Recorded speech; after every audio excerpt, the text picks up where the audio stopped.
उत्तराखंड के स्थापना दिवस के मौके पर क्या कह रहे हैं वहां के मुख्यमंत्री, सुनिए। मनोहारी गीत की रचना की भाइयों बहनों, स्वर्गीय अटल जी द्वारा पुष्पित और पल्लवित इस युवा उत्तराखंड को देश का श्रेष्ठ राज्य बनाने के लिए हम पूरी निष्ठा के साथ प्रयासरत हैं। भाइयों बहनों, आदरणीय मोदी जी का उत्तराखंड से जो विशेष लगाव है वो किसी से छुपा हुआ नहीं है। आज हमारा प्रदेश उनके निर्देशन में, उनके मार्गदर्शन में विकासों के विभिन्न आयामों को छू रहा है।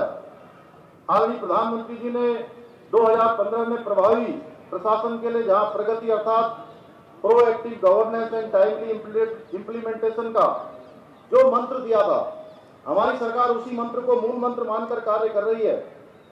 आज विकास के कार्य देखने को हर जगह मिल रहे हैं। आदरणीय प्रधानमंत्री मोदी जी के नेतृत्व वाली केंद्र सरकार द्वारा लगभग 1 करोड़ लाख रुपए से भी अधिक की योजनाएं इसका मुख्य कारण है जो हमको स्वीकृति के रूप में मिली है। इनमें से बहुत सारी परियोजनाओं पर काम चल रहा है और बहुत सारी परियोजनाएं पूरी हो चुकी हैं। आज जहां उत्तराखंड में सड़कों का कार्य तेजी से चल रहा है, अब वह दिन भी दूर नहीं है जब जल्दी पहाड़ में रेल जाने का सपना भी हमारा साकार होगा।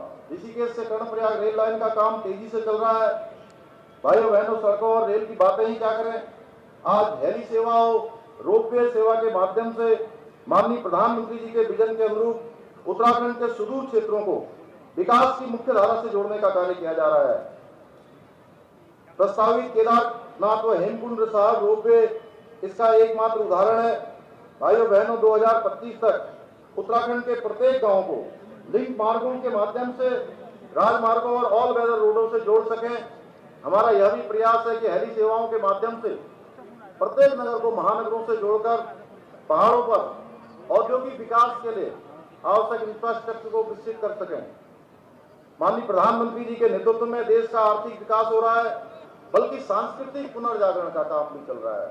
भाइयों बहनों, इस पर भी तेजी से काम हो रहा है। चाहे आज हम भगवान राम की जन्मभूमि अयोध्या को ले, या बाबा विश्वनाथ का पुनर्निर्माण हो, केदारपुरी बद्रीनाथ का पुनर्निर्माण व सौंदर्यीकरण हो, या अभी अभी हाल में ही महाकाल लोक जो राष्ट्र को समर्पित हुआ है मोदी जी के नेतृत्व में, भारत की अस्मिता, प्रतीकों और सांस्कृतिक धार्मिक धरोहरों का जिस प्रकार से संरक्षित और संवर्धित किया जा रहा है उसको केवल शब्दों में व्यक्त नहीं किया जा सकता है। इसी सांस्कृतिक विकास गाथा के अंतर्गत आज केदारपुरी हो या बद्रीनाथ धाम हो, इसमें 1000 करोड़ से भी अधिक के पुनर्निर्माण और विकास के कार्य चल रहे हैं। भाइयों बहनों, हमने 4 धाम न सिर्फ हमारी आस्था और श्रद्धा के केंद्र है, बल्कि यह हमारी आर्थिकी की एक बुनियाद भी है। मुझे यह बताते हुए खुशी हो रही है कि जहां इस वर्ष यात्रा प्रारंभ हुई थी, यात्रा हमारे लिए बहुत चुनौतीपूर्ण थी और उस चुनौती को हमारे पूरे उत्तराखंड की सरकार के द्वारा, उत्तराखंड के जनमानस के द्वारा, अधिकारियों के द्वारा इस चुनौती को स्वीकार किया गया और इस वर्ष यात्रा में रिकॉर्ड तोड़ श्रद्धालु और यात्रियों ने उत्तराखंड के आकर देवभूमि के दर्शन किए हैं, देवी देवताओं के दर्शन किए हैं और यह आंकड़ा इस बार 46 लाख को पार कर गया है। भाइयों बहनों, 4000 हेमकुंड साहब के दर्शन लोगों ने किए हैं। वहीं जब हम कोरोना काल से इसकी तुलना करते हैं तो यह संख्या 35% से भी अधिक है। मुझे यह बताते हुए भी खुशी हो रही है कि इस बार कांवड़ यात्रा में भी 4 करोड़ से भी अधिक कांवड़ यात्रियों ने मां गंगा का जल लेकर अपने अपने स्थानों को प्रस्थान किया है।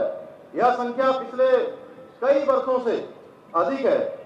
इसके साथ साथ उत्तराखंड राज्य में जहां हमारी आबादी 1 करोड़ 25 लाख है, वहीं हमको लगभग 6 करोड़ से भी ज्यादा आबादी जो ऐसे फ्लोटिंग पॉपुलेशन के रूप में हमारे राज्य में आती है, उनकी भी व्यवस्था करनी पड़ती है। उसको भी हमारी सरकार सफलतापूर्वक कर रही है। भाइयों बहनों, डबल इंजन की सरकार के द्वारा किए जाए कार्यों का यदि विस्तार से वर्णन किया जाए तो काफी कम पड़ेगा, यह समय काफी कम पड़ेगा। रानीबाग स्थित एचएमटी की करीब 46 एकड़ जमीन अभी अभी हमें उत्तराखंड राज्य को प्राप्त हो गई है। भाइयों बहनों, हम ही सब जानते हैं कि यह मांग कितने वर्षों से लंबित थी, पर आदरणीय मोदी जी के नेतृत्व मार्गदर्शन वाली डबल इंजन की सरकार का ही कमाल था। यह कार्य जो बहुत लंबे समय से रुके हुए थे, वह बहुत ही कम समय में हम सफलतापूर्वक इनको कर पा रहे हैं। भाइयों बहनों, स्थानीय उत्पादों एवं उद्योगों को बढ़ावा देने के लिए हमारी सरकार निरंतर प्रयासरत है। इसी का परिणाम है कि माननीय प्रधानमंत्री मोदी जी ने 21 अक्टूबर 2022 को देश के प्रथम गांव माणा से हमारे राज्य के उत्पादों की सराहना करते हुए देशवासियों से अपील की कि अपनी यात्रा में जितना व्यय करते हैं, कुल यात्रा के व्यय में से उसका 5% स्थानीय उत्पादों को क्रय करने में व्यय करें।